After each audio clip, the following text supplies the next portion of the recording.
right now. Yeah, we were having some issues past several weeks. Ooh, I we love that you had guys do the countdown like this because you don't. Most podcasts always talk like this before, and then you jump on and you have no idea what the little inside jokes everyone was laughing about was right 15 seconds before you came on. that Sometimes happened. that's a good thing. Sometimes it's a good thing. Yeah. And if I'm a guest on the if I'm watching the podcast, I want to know. So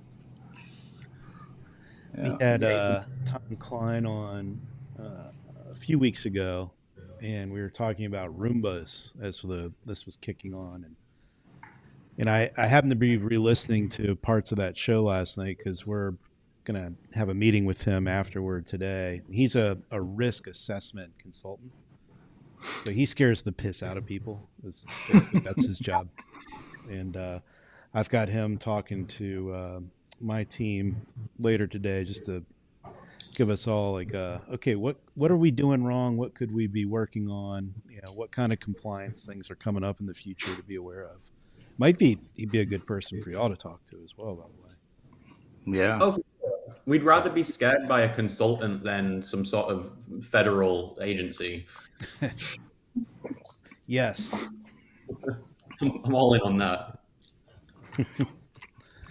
Yeah, I can Well, they got all these. remind all me and these- I'll fire off his contact info to you. Yeah, that'd be good.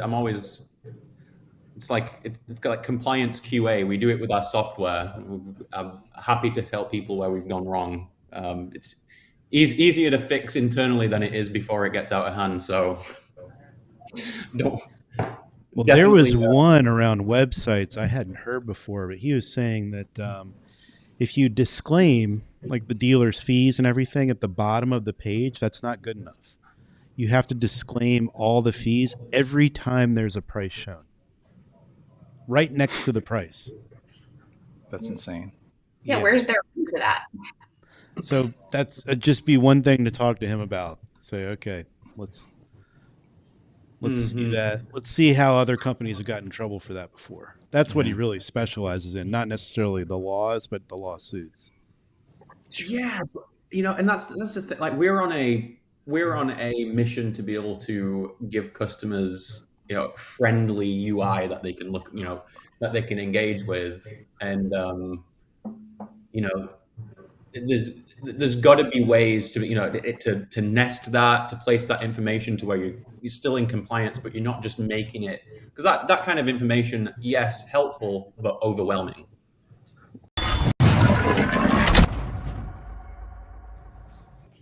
Well, Nick, I wasn't going to interrupt you, give you the heads up that you were getting ready to get cut off, but surprise. Hey, I'm fine with it. That's a good intro. But to finish that, there's when do all the new laws start around advertising for dealerships and pricing, and does that Which start state? the first of the year? I State? thought it went across. Maybe it was just for Maryland. I don't know. I have to read up on it more. Yeah, I've Huge noticed changes. There's a few changes coming like asynchronously as well, so I'm not sure it all goes into effect at the same time. But it's really part of it's like an ever growing struggle, right? Because as soon as you get it down, you have someone that complains. Like we all remember the accessibility lawsuits, right? People picking up car dealers saying you don't have an accessibility widget on your website and you're not ASA certified. It's like, okay, I appreciate that and we agree that we should be accessible, but there's a lot of dealers and businesses under fire from just companies that go out there trying to make money on scaring people into class action lawsuits. Yeah. So True. yeah, we try our best to stay ahead, but we all, I think the important thing is that when we find out things that we've missed, is that we apply them quickly in a way that's good for the consumer. Yeah, we never did a podcast on that accessibility. I know quite a few of the website providers had some type of plugin for that. I know DealerOne had one, but it was so cumbersome, and it was always in the way. I'm like, who's going to use this? Well, not only is it always in the way, it's like you get on in a dealership, Scott, and it's like the chat bot pops up on the right, and then the accessibility Yeah. on the left, Yeah. and then And the The coupon top pops under up. sitting there just waiting for you to. yeah. Do you want $500 off your trade, or do you hate money? It's like, oh, okay. Yeah. Well, maybe we should get into some introductions. And Yes. there's a comment here. We got to throw it back up there because I find it hilarious that the Oh, that's Aussie awesome. with the thick ass accent's asking for the help with the accent on Nick. Yeah, right. That's awesome. Yeah, Alan Cooper, man. If me and Alan Cooper got into a room with a bunch of dealers, we would. I think they'd have a better chance with ASL than listening to me and Alan. What's going on, Alan? Good buddy. Well, Nick, do you want to take a minute to introduce yourself, and then we'll get into the best person who gives the most shits, Ann Claire, That's me. her new title, Yeah. and then Kyle. Amount of shits. Yes. Yeah. Well, thanks for having us here. So my name's Nick Askew. I'm CEO and founder of Space Auto. We are a agency turned SaaS, and really what we went out to start achieving was how can we just create good multi-touch marketing strategies and communications for car dealers that was ethical and also just provided a good experience for customers. Good advertising and good strategies is just great communication and customer service. So that's what we're here to be able to provide. So we started off as running paid ads and a website platform, and then over the last couple of years, we've been secretly building an entire system from an end-to-end solution for customers from the very first time they click the ad all the way to the salesperson handling the deal in their CRM. So it's a great product that we're really excited about. Making sure that we can pull all of this into one centralized system, and we're here to solve some big problems for car dealers. So joining me here today, I've got Kyle Gage, who also used to sell cars with me, and now he works at Space. We both came from retail. We're car guys as well. We're not. Although we are tech nerds, we're still automotive tech nerds. So Kyle is a great salesperson, top of the board for many months, and it's great to have him on the team as well, because really, we want to solve problems for car dealers, yes, but the salespeople are the ones continuing to use these platforms. So making sure that we build products to solve the problem that every dealer seemed to have when we questioned them during product development was, I just can't get my salesperson to use the CRM. So that's why he's here and doing a great job. And Anne Claire is our director of client marketing, and she has been on the team for a while now and leads the entire experience that from strategy to customer service for our dealers. So it's important for her to have the most give a shits, because that's how we get things done for dealer. And are you definitely going to update your email signature with that new title? Oh, I demand it. Yeah, right after this call. Director of Gives the Most Shits. Yes. Nice. Well, we're glad to have y'all on, and Jeff and I got to sit through a little demonstration of the big chunk of the Space platform, and the speed in which you all have built out websites, built out marketing, and then incorporated CRM, which is coming, is quite remarkable. You want to tell us when you came to market and how you got all of that together so fast? And how did you come up with Space? Where did that come from? Yeah, so our old agency. So when we quit, one day I just quit my job and said, you know what, I'm going to go start servicing dealers as a vendor partner. I really loved being in the industry and being in retail, but I wanted to, I had so much frustration with being, digital director, especially multi-rooftop, and then you're basically the conduit that holds all of these integrations together and the gatekeeper for all of those. And I wanted to be a good marketer, and I wanted to be a good communicator and focus on selling cars, not focus on making sure that your inventory manager was sending the right thing at the right time to your your website. And oh no, now there's a delay and you've got to support tickets. And that was getting in the way of selling cars. So our agency, Luminary 2, actually we built websites, and we built a team around not just helping automotive, but in all honesty, I needed revenue. So we were taking what we could take. Automotive, obviously, we hold ourselves in high regard as an industry for making sure that our partners really truly understand automotive and have the ability to deliver. So it took us a couple of years to be able to build up a great engineering and design and support team. And what we ended up doing was building websites for dealers, and we just refer to them as your space. And that was part of our campaigns was, the flexibility of what we can give you. We had a lot of customers come from other platforms that were really rigid, and they go, well, they just told me that they couldn't do this. And I'd say, well, it's your space. You can do what the fuck you want with it, right? I mean, it's your own space. It's your business. And then that was the website platform name. And then we built all the marketing and the portal and retailing and the CRM on top of that. And it ended up being part of, the same product, and just different touch points of the same product. So we just continued telling dealers, like, it's your own space and you can do what you want with it. And then that was the company name was born. So, I like it.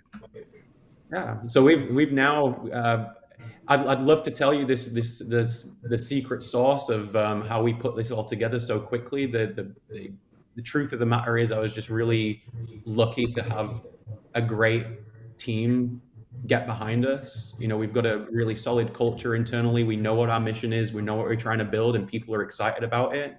We've got great people like Anne-Claire and Kyle here that support it and innovate internally. And we also have some really badass developers that we I say stole. They came willingly from companies like Amazon, and I mean, just a really good team, hardworking team that may work more hours than they're supposed to be able to get this done. So only because we want to.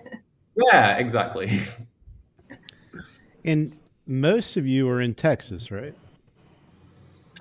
Yes. Quite a lot of us in Texas, around the East Texas and Dallas area, but we have people all over the United States, and we also have full-time employees from other countries as well. Not just because they are, great team members, but it also allows us to have people working around the clock on support issues, and also just continued product development 24 hours a day. Nice. Yep. Gotta love some Texas, by the way. Oh yeah, sure.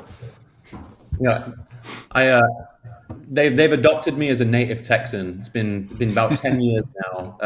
I still don't sound like I fit in, but I throw out a y'all every now and then. All right.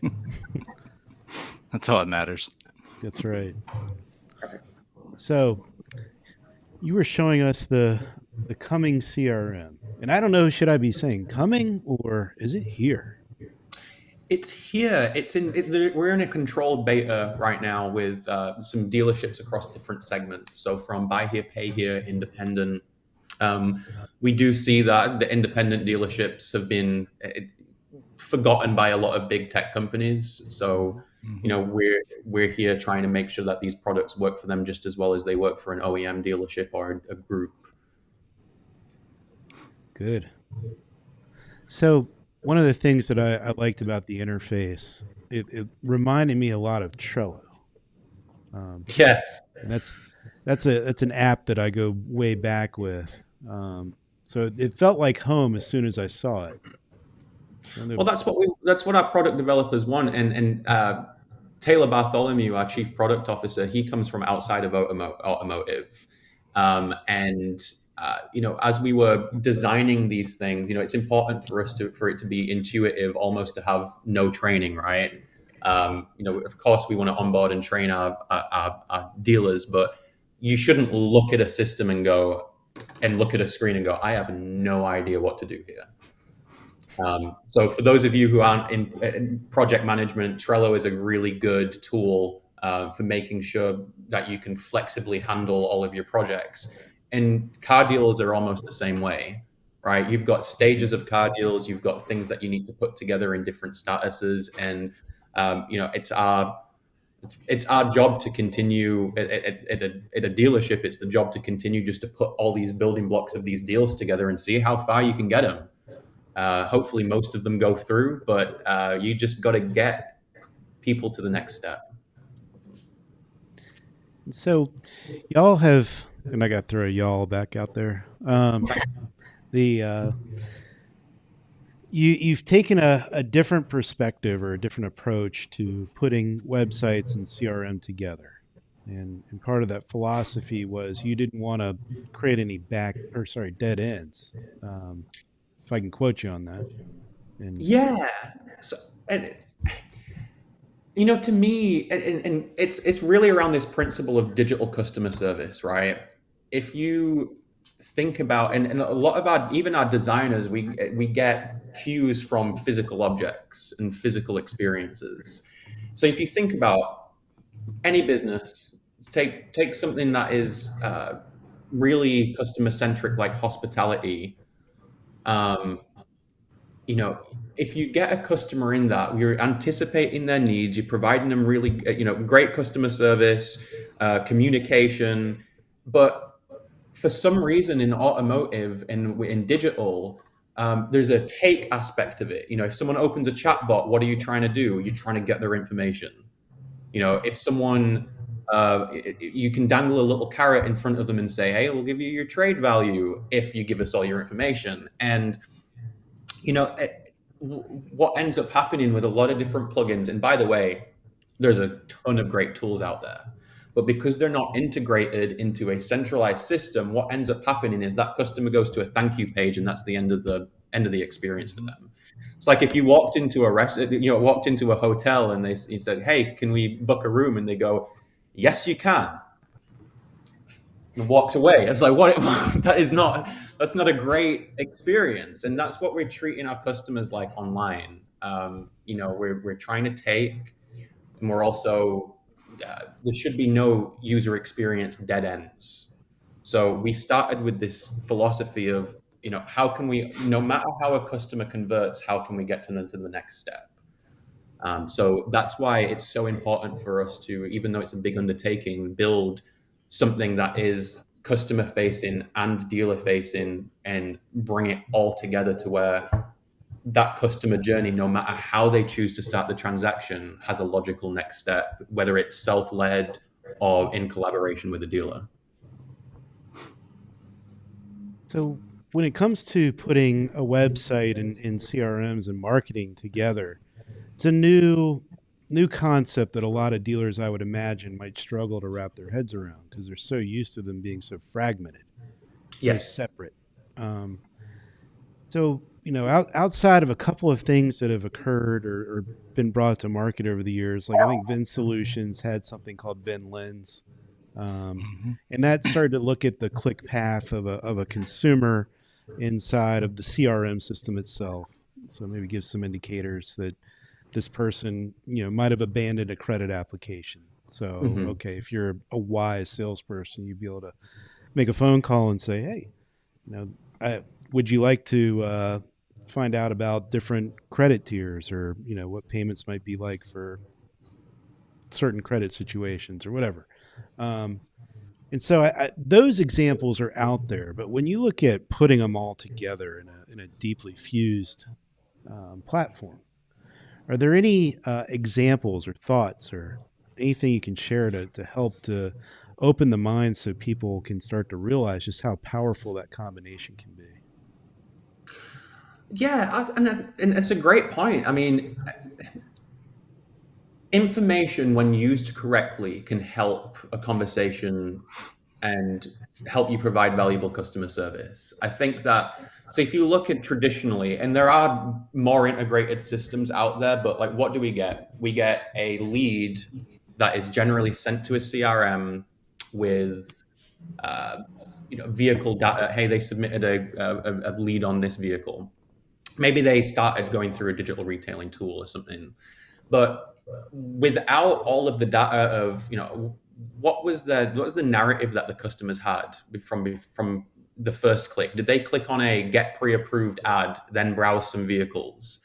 Did they browse, 7 or 8 vehicles and then submitted a lead on a Nissan Altima? And then the salesperson goes, if they just get a traditional lead, they go, "Hey, Mr. Customer, thank you very much for submitting a lead on a opportunity on a 2022 Nissan Altima.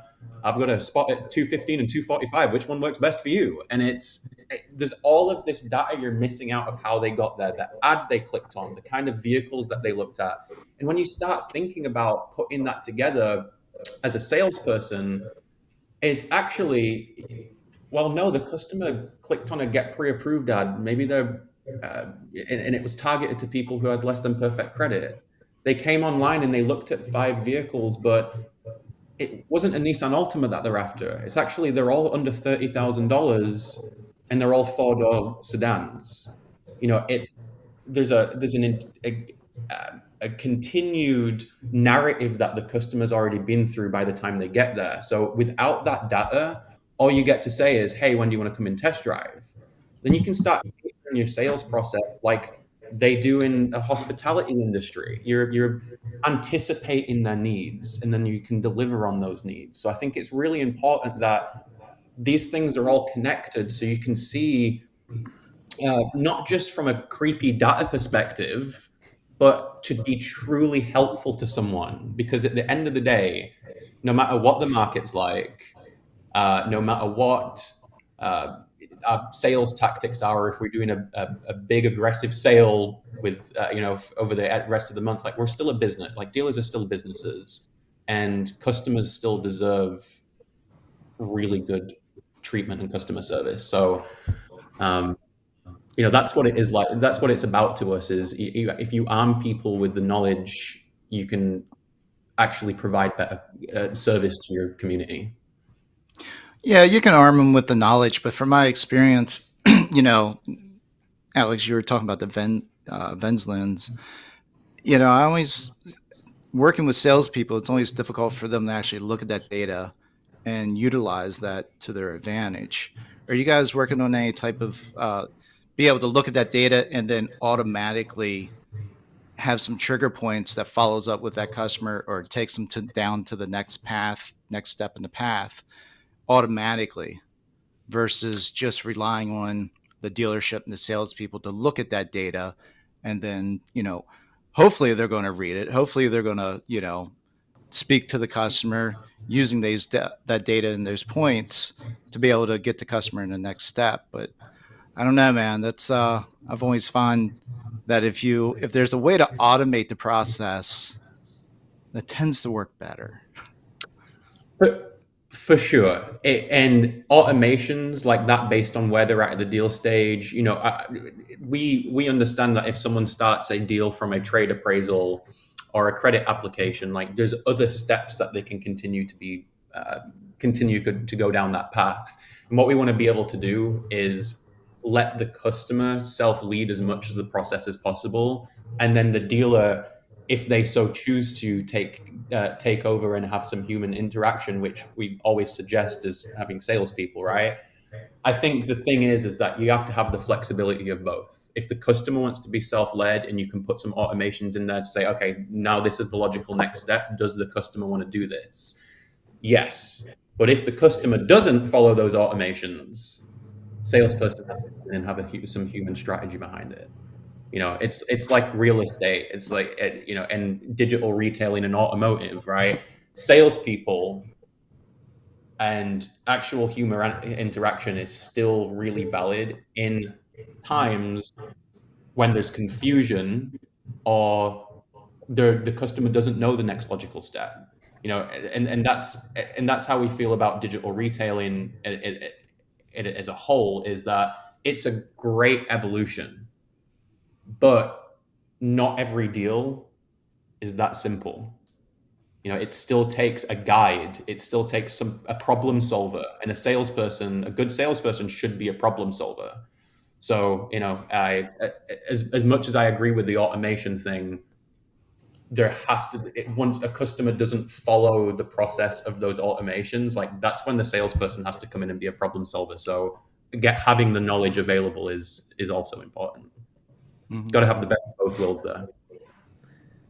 One of the things that a lot of the CRMs that are being used today, the big three, let's call it, they were built at a time, and this is a theory I have, but they were built at a time when dealers were buying leads, $20 a pop, and they wanted refunds, or we wanted refunds. I was a dealer this time, and so the CRMs built it so the leads would be very singular. So the first lead in gets the credit, and any additional leads that come after that get fired back to that lead provider with a refund request. Sure. Obviously, we don't live in that world anymore. But the repercussions of making that decision to build a system that way 20 years ago are very apparent now, in that a lot of the data that Jeff is referring to, where you go out and have these extra plugins or things in your process or on your website or in your ads or whatever it is that is enriching the data points around this customer, are not being shown to the sales agent in the system they're working in. They're still looking at that Auto Trader lead data from 3 years ago, and now the customer's back, and all that's like, oh, bad lead, or whatever the system calls it. And it's like, no, don't click on that to look at it, because it's a bad lead or it's a duplicate or whatever the hell they want to call it. But anyway, that I was going somewhere with that and I lost it. But obviously you don't have that issue building today. But no, you don't have that issue, and that's I think there's a lot of inefficiencies in those processes, and if you have all the data in different places, you not only are maybe not super confident in the accuracy of the data that you're looking at, but as we spoke about this before, but I mean, you go put in a trade appraisal online. You go to the dealership, they maybe have you filled out a proper trade appraisal form that's for their system, because their trade tool or their KBB thing that's sitting on their website isn't their official trade process to get it into the inventory manager. And I think that and this, Ryan Everson right here says it's best. Multiple leads is one opportunity. It's one customer record. It's not a lead. It's the beginning of a car deal, and that data has to be cumulative to not just avoid inefficiencies internally, but for us to all be looking at the same thing, and also make a better process for the customer. We might see it as a minuscule detail, but if you fill out a trade app online and then come to the dealership and they'd say, oh, can you give us your trade information so we can put this deal folder together? Like, you're already in the back of your customer's mind, they're thinking, oh, I already did this. So, I think that cumulative data is definitely something that just helps with your customer service, your efficiency, and also the accuracy of the things that you're trying to put together.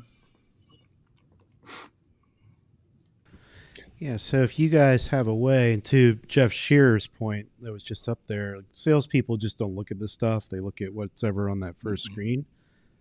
So if you do have a way, to Jeff Kirshner's point, to be able to highlight those more recent data points you might find on the customer, or the trends, to your point, Nick, where you were talking about, hey, they might have looked at 7 cars, but the one thing that they all share is they're all sedans. So this person's definitely a sedan buyer and whatnot. So He's not an Ultima buyer. This person's a sedan buyer under 30 grand. Yeah. That's the thing. Or for some reason they keep it's funny what the hot buttons are to particular customers, and even with me buying a vehicle, I'm gonna go after a specific color combination. I'm gonna go after a specific. No matter what I buy, it's gonna have the sportier trim levels, right? So, and those are the kind of things that I think of when I'm looking for a vehicle. Now, salesperson might not be able to identify that straight away, because the customer really might not actually be able to articulate it very much, but they know what they like when they're scrolling through the inventory and what they're looking for. So I think that's also a part of the communication breakdown. Is like we're also not as good communicators as we think we are a lot of the time, as customers as well. So just being able to track that data and come into a conclusion from it is pretty important. And that's why we've built our website platform, our retailing tools, and also the CRM on one big database.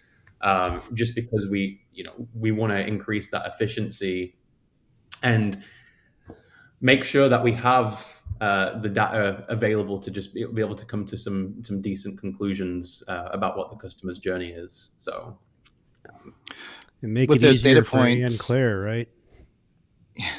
Yeah. They can easier train and support the dealers. Sorry, Jeff, go ahead. I forgot what I was going to say now. Now, how do you take those data points and then use it upon the marketing? Yeah, so that's when it goes back to Ann Claire, right? So really, what we start to and Ann Claire, you should jump in here, but it's really about making sure that we have some business goals of the dealership, and we're actually strategizing in tandem with them. We don't want to just let the data be the only driver of business strategy, because then you get into your own echo chamber, and then all you end up doing is running regional Google search ads because it's the thing with the highest click-through rate, right? So and the lowest cost per lead, because guess what? If they're searching for a Nissan dealer in Dallas, Texas, and you're popping up, it's pretty high chance that it's going to be relevant to you. So we use that data and then couple that with strategizing directly with the dealer based on what their boots on the ground business strategy is too. So, Ann Claire, you can jump in on that. Yeah, I can elaborate on that. But yeah, like you said, we're able to look at that data and kind of say, okay, this is what your customers are interested in. This is what they're looking at, and this is the best way that we need to communicate with them to make sure that we're showing them that information.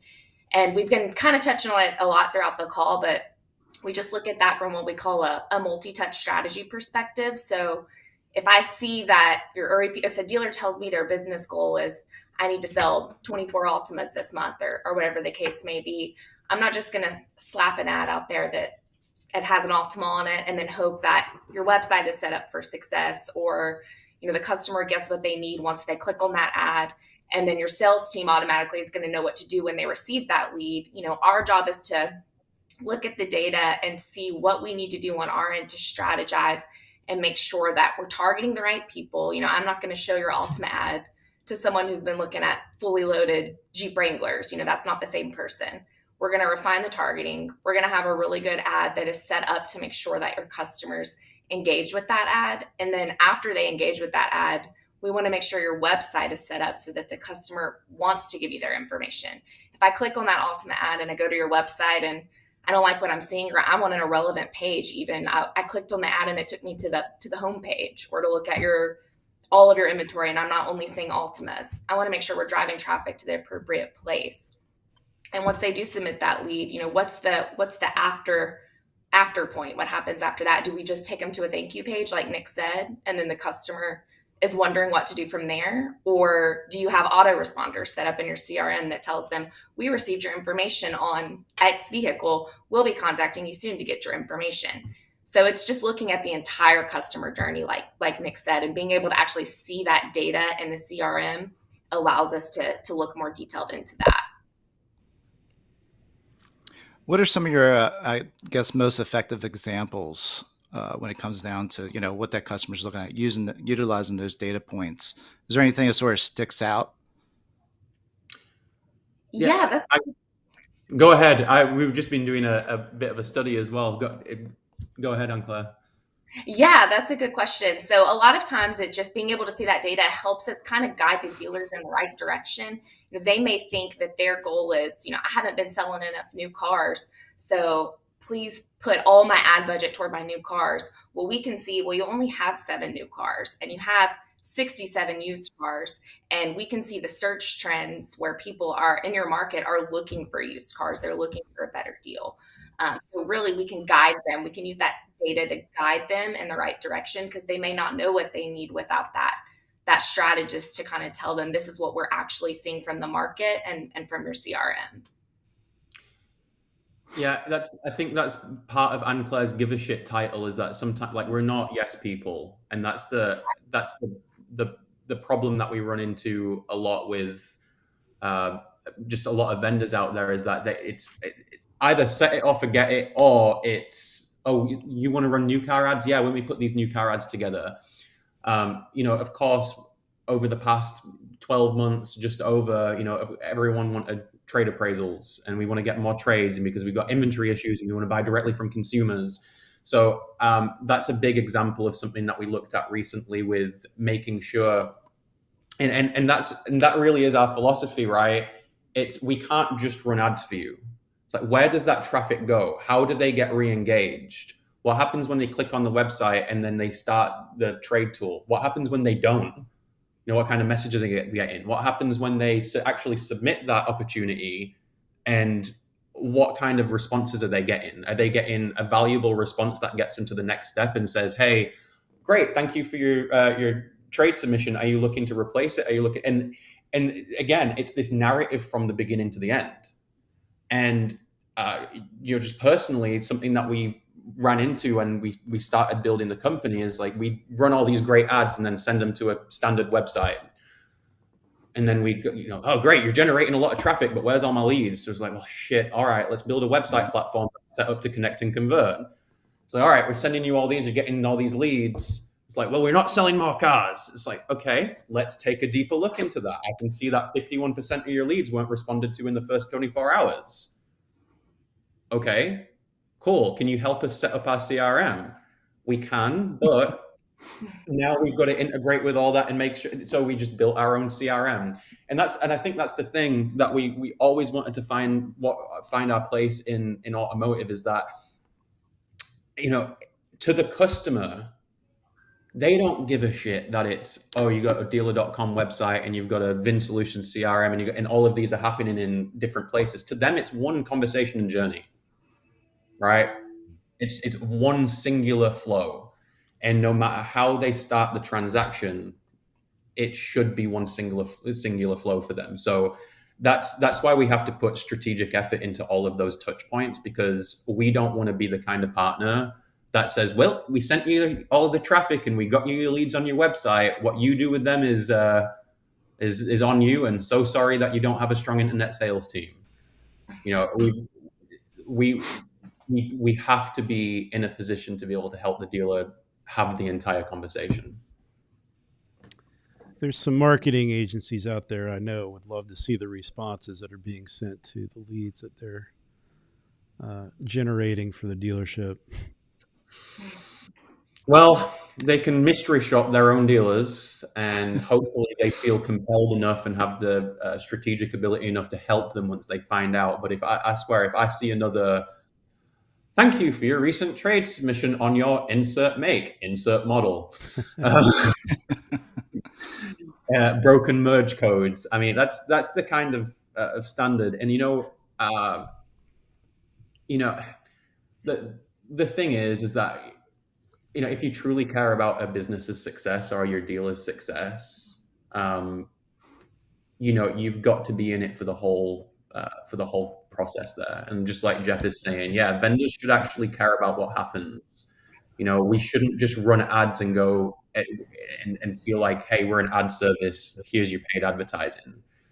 That's just not helpful. And I think it's been one of the big contributors of that, this fragmented uh, dealer vendor approach where everyone just points the finger at someone. It's always someone else's fault. It's your inventory manager's fault. It's your website platform's fault, or your targeting's off. And you know what? We don't mind the accountability. We'll happily integrate with whoever that, and our system, by the way, is completely modular. If you've got a dealer.com website, that's fine. You can have all of our conversion tools and everything sit on top of there.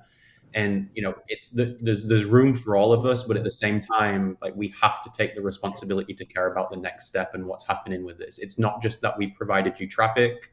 That's not good enough. We have to care about what happens to the traffic. Yeah, and to Nick's point, like if a customer has a dealer.com website and they're not able to be on our platform, or they're not for whatever reason, and they ask us, hey, I don't have any new inventory, so I want customers to be able to fill out a form to reserve a vehicle. If that vehicle's in transit, give me your information. We'll order what you need. Place a custom order. Well, we could not, but some vendors could easily say, well, that's not our website, so we'll run an ad for you, send it to the inventory page, and just hope that they submit a lead from there. And to our point earlier, you need the proper landing page for that. So even though that's not our website platform, we'll make sure that you get a landing page that's set up appropriately so that the customer, they click on that custom order ad, and then they go to the right place on your dealer.com website or whatever website you have to submit their information in a place that makes sense. Good. So another thing y'all were showing us the other day, and hopefully I picked up on this right, but it looked like you were creating a deal on the CRM as soon as the customer was coming in. Yes, absolutely. So go on. Let me just share my screen real quick, man. I'll pop it up there in a second. Just want to point out to anyone who might not understand what this could mean is that a lot of CRMs they're wanting to nurture a customer, and then once the customer or something gets fired into a pencil tool, a deal gets started. So you've got a lead, and then that turns into an opportunity, and how many leads are on the opportunity, and blah blah blah blah blah blah blah. But the fact that you guys are just going through and saying, okay, I got a customer, I must have a deal. It's nice. So here you go. Yeah, and it's exactly right. Nurturing, yes, absolutely. You can continue to nurture a customer, but the fact of the matter is, like, just if someone walks into your dealership, they walk into your dealership, they're interested in buying a car, and you go treat them like they're buying. That's what we were always taught when I was selling on the floor. Like, you treat everybody as if they're a millionaire and they're buying today, right? So we should do that online as well. And no matter how they start, and I'll show you a little bit here. So this is, and for those of you wondering, this is actually WordPress based on the front end here. Now it's headless. All of the heavy lifting is being done on the back end side, and it allows us to have, just really super speedy websites that are also customizable. I think that's the biggest part of this, is that we did a hybrid build like that for performance and also flexibility. That's why we don't have to tell dealers, no, sorry, we can't do that. That's just not the way our rigid system is built. But we also understand that people want speed and they want it to be performance. So let's say I'm navigating around and looking at some vehicles. I'm either on a SRP, or no matter how I convert, I could come in and convert on a finance application or a trade appraisal, or some of these widgets that we're used to having on the website. Instead of going to a dead end and it being a lead that's ready to nurture, it's the beginning of a car deal. So even if I'm just selecting favorites and I go to see all here, as soon as I submit, I'm able to go and have my own customer profile. This is passwordless. It's like two-factor authentication that is just the second factor. So we don't expect customers to remember their car dealership login, but it's a really easy way to get in. Handle their trade appraisals. Here, even if I just started as a lead, a trade lead, I need to store that information here. And at the same time, CRM side, it starts a deal. That's the thing. It's like we don't need to put the information in again. If someone submits a trade lead, and they've not got a current working deal, then it starts a new deal, and we need to treat it as a dealership, like that's a transaction. It's not just a customer that was like, hey, I wanted to get your opinion on my trade value. It's like, no, we should also treat them like a buying customer. So whether that's credit applications, trade appraisals, fully fledged offers that sync up directly with the customer. And by the way, this is all happening in real time. The beauty of the way that we've built this all on the back end, it's all cloud based, is that I might be here working a deal, and a salesperson says, "Hey, let me get your driver's license, everything here. You can pop this open from your cell phone, link it with your camera, just like a customer can, and you're actually collaborating with the customer at this point. Now, the salesperson or the sales manager has all of the ability to do this on the back end traditionally, but also if the customer wants to contact the salesperson, see who they are, look at their own favorites, upload their old documents into one centralized transactional area, like we have the ability to do that in real time. Require proof of residence. Got to have that now because we're a subprime customer. Apparently I'm a subprime customer now, so I'll save this. And now the customer's been prompted immediately for proof of residence, and they'll get notifications about these things as well. So, what we're just trying to do is train dealers to go, hey, these aren't just leads. This is the beginning of a transaction, and it should be handled as such. So if I'm looking at my customer and I'm communicating and I'm, having a multi-channel conversation all brought into one, I get to be a sales manager and I get to go, okay, and now this is a lot of deals happening right now, but I'm looking at all of the dealership. These are the ones that have not yet to work. These are the ones I'm desking, and I've got more work to do on them. And it's actually your job to move these across. And there's Trello. And here's Trello, right? Because it's a great intuitive experience. You don't want anyone over this side, and you don't want them to be in this area for as long as possible. You want to move them over and get as much of this information as you can together on the deal and get them closed. I mean, that's it. And I think that dealers have a tendency to have things slip through the cracks, and then we look up and we're like, oh shit, this customer 20 days ago submitted this lead and we didn't really follow the process very well. Well, the technology that exists to functionally run the communications for the dealership should not let things slip through the cracks, and we should treat every customer like they're a buyer. And we know that good customer service and good process management helps run a successful business, and dealers deserve that kind of those kind of tools as well. Hey, Nick, do you mind going back to the Trello screen, as I'm going to call it, the manager screen, probably? Yes. There was, we did something kind of similar to this. It wasn't as much data as you have on each card was not as present. But we did this with the dealer.com system, where there were just little blocks, and the blocks would light up in different colors, especially red if it was needing a manager's attention. So in that instance where maybe that lead wasn't responded to in 20 days,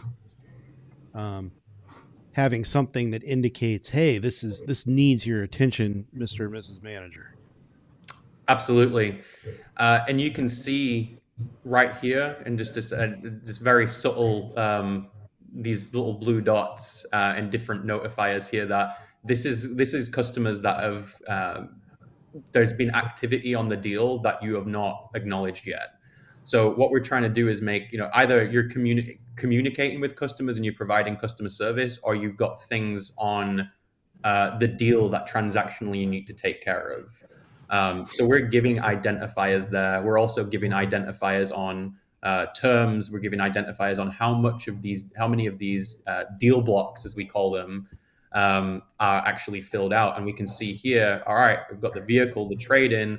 We've not decided on the payment method and given them offers yet. So that's what we're trying to do here is understand really quickly how close a deal is to being completed in terms of our own data gathering. I imagine one of the comments you'll receive from sales managers is they didn't realize how busy their store was. Yeah. Yeah, Yeah. because all of your current CRMs, I mean, you really don't have a layout like this. Is it difficult to get the dealerships on board with this type of new design? For anyone that we've demoed and onboarded and spoke to about this kind of thing, as long as you don't want anyone over here. It's your job to move these move these deals over. It's your job to fill out as much of this as possible. And you're right. A lot of people say, "Well, shit, this is kind of overwhelming. I didn't know we had 7 fresh deals here, or I'm in the middle of desking another 7. I've got and that's." It's kind of a mind-blowing moment to them to realize, like, actually we've got more going on than we thought we had. And then now the managers can look at with a really good overview of their entire dealership, of exactly everything that's working currently. Now, of course, we're going to have customers in follow-up. We're going to have communications with them and campaigns going, drip campaigns going, and all kinds of things, communications with the customer. But as we're working through the transactions, it's gone are going to be gone are the days where your sales manager goes, "Hey, I thought you had a customer here on the lot. Did you let him go?" It's like, no, we know exactly who's here, where they're at in the deal. And the beautiful thing about the website being the portal, being the retailing portal, being the CRM, is that no matter if the customer wants to do all of this self-led at home, or if they want to do it across from you at the desk, 1,000 miles or 10 feet away from you, we want the exact same process for the dealers. Because the biggest problem that I had, even just personally being an internet manager and selling cars, is like, I've got different processes, whether the customer wants to buy online, digitally, they want to come in, and we're always ready to break those processes anyway, right? No matter what we say, if we got an 800 beacon that shows up with a paid for trade and financing anything, and they're willing to pay sticker price, like, you're going to bend your rules anyway, because why? Because you want to take care of the customer. So that's why we put something together that's transactionally oriented, that allows the customer to do as much as they want, or the dealer to do as much as they want, to be able to collaborate and put the deal together. I don't know if you caught the comment or the question about dealers just losing track of customers in the automated marketing most CRMs have. Really just and two, a lot of times the CRMs are set up to sort of silo between the internet leads and the customer walk-ins. And I always find that to not be beneficial. I mean, I get it if you've got 2 separate departments, which I don't think you should, but I get it if you do. Do you find any benefit? I guess I would assume that your system would allow the dealership to customize that and be able to break that up into 2 different silos. But have you been able to show that, or maybe you don't even allow that option? Maybe you shouldn't allow that option. Yeah, so we have the option to be able to create internet teams that either only get the online leads and create that kind of environment. If you've got a BDC team or an internet sales team, and you've got your groove down on taking care of them, I completely understand, and we want to be able to allow for that. The thing is, though, and this is just my personal experience with running multi-rooftop stores and the internet department, is that what you don't want to create is a situation where you've got different standards of communication depending on how your customer wants to buy. I think all customers deserve to be able to have a consistent, centralized approach to how they're taken care of. And I don't believe, even with larger dealerships that have to split off their teams, that you shouldn't be able to have a one world view of making sure that your customers are taken care of. Like that should be centralized. You shouldn't be taking customers down different paths, and it's not an efficient way to run a business. I know I've found that most dealers that I've consulted for and worked with is that they want their internet team to be able to contact their customers only because they're the only ones that are trained to do so. So it's actually just a symptom of you feel like 80% of the rest of your sales staff, you don't think they're trained enough and skilled enough to be able to handle these customers. Well, that's where we need to upskill everyone to be able to, provide great customer service. So, but we totally found that in a lot of dealerships, and then you start drilling down to the why behind that decision, and it's like, oh, well, these are the only ones that are good at it. Well, you're touching on, how would you handle a single customer across a dealer group? How would you handle a single customer across a dealer group? Depends how they want to work. If it is because we can do like multi instances, right? To where we can have a dealer group, multiple rooftops, still have a centralized customer database. I do also work with some dealer groups that it doesn't matter that they're 15 minutes down the road. They're at each other's throat for the customer. They'll even go and sell a customer a car from a dealer trade from the other dealership and bring it over here and sell against them. So we have the flexibility to be able to do both, depending on how the dealer group wants to do business. If it's a centralized database, it really depends, where, what website they came from and who that customer goes to and who it's assigned to, or if it's multiple instances, then we got some dealers that if a lead goes into two different dealerships and they both have the same dealership name on their different franchises, but different buildings, but the same customer, they're both going to call them. So it's not up for us to tell dealers the right way to run their businesses, but it's up to us to be able to create flexible tools to where however they want to run their business, we can support them. Beautiful. Makes sense. Man, I don't know how you guys have gotten all this put together in such a short time. Well, it's a matter of just like I said before, our team is just stellar. I can't describe enough how dedicated and highly skilled and how the culture of my team, I feel really lucky every day, and I wake up and go, why the hell do you guys work for me?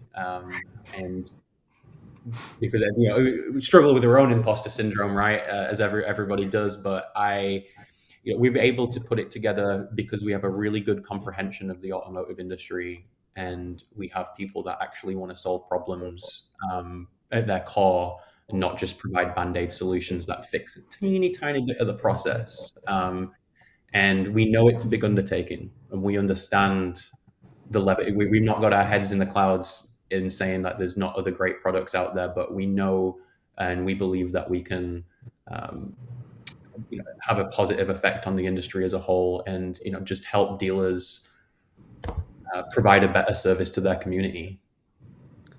And if somebody wants to check out some of your services, is Kyle your man?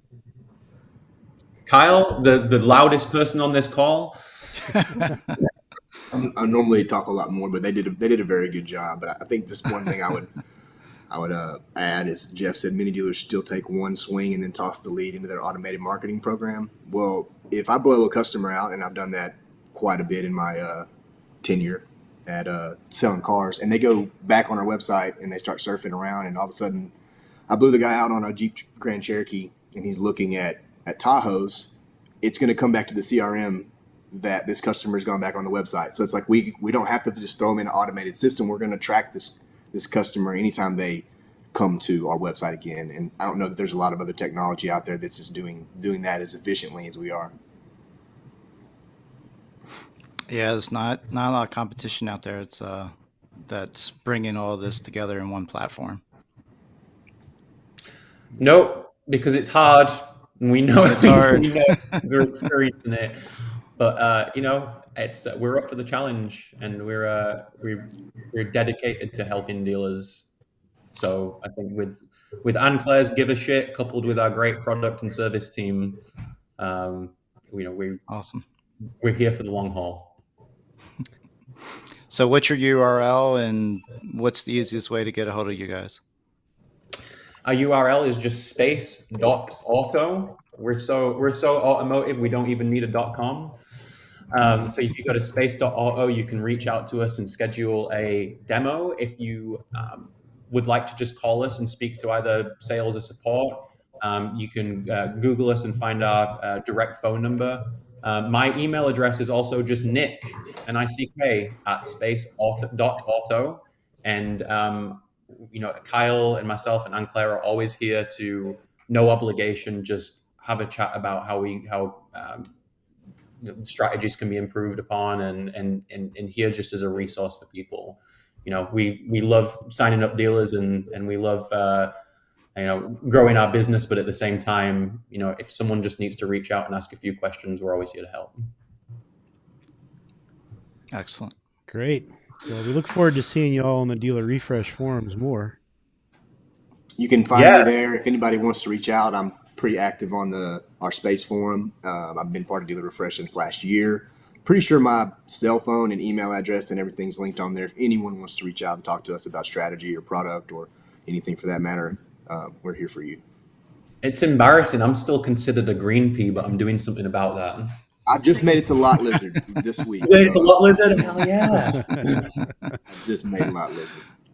Well, I can't see where I can't wait to see where you guys are in like a year, 2 years, 3 years down the road. So we'll have to have you back on within the next year. Absolutely. Thank you for some great conversation and giving us a shot. You got it, man. Well, we love new innovations. So thank you, everybody. Until next Friday. See ya. Weekend.